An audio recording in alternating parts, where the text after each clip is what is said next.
هدف عالمي، هدف خرافي، هدف ناضي كناضي ضد النجم الساحلي في اطار المقابله الوديه اللي جمعت بين الفريقين. فالكوكب مراكشي غني عن التعريف، عطانا واحد الجيل ذهبي اللي استمتعنا معه بكره القدم، لا مع الكوكب لا مع المنتخب الوطني. الكوكب اللي كيبقى من اعرق الانديه المغربيه، واللي كيبقى اول فريق كيفوز بكاس الكونفدراليه الافريقيه في تاريخ الكره المغربيه. فكنتمنى واحد الموفق لنادي الكوكب المراكشي في الدوري الاحترافي مع السي رشيد الطوسي، وكذلك مع واحد المجموعه من اللاعبين ومنهم خالد بوطيب لاعب المنتخب الوطني اللي باقي كنتذكروه بالهدف ديالو ضد اسبانيا في 2018.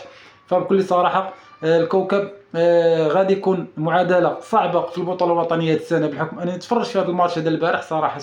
ماتش ناضي كناضي، مع ديما نقول كل الاحترام والتقدير لهاد اللاعبين هذا اللي يكونوا في المستوى ينافسوا على البطوله، واللي غادي يعطونا واحد النكهه خاصه في البطوله الوطنيه اللي غادي تكون شيقه. كنتمناو كل التوفيق للاعبين والكوكب المراكشي والاطار الوطني السي رشيد الطوسي، مع احتراماتي للجميع وتحياتي للجميع.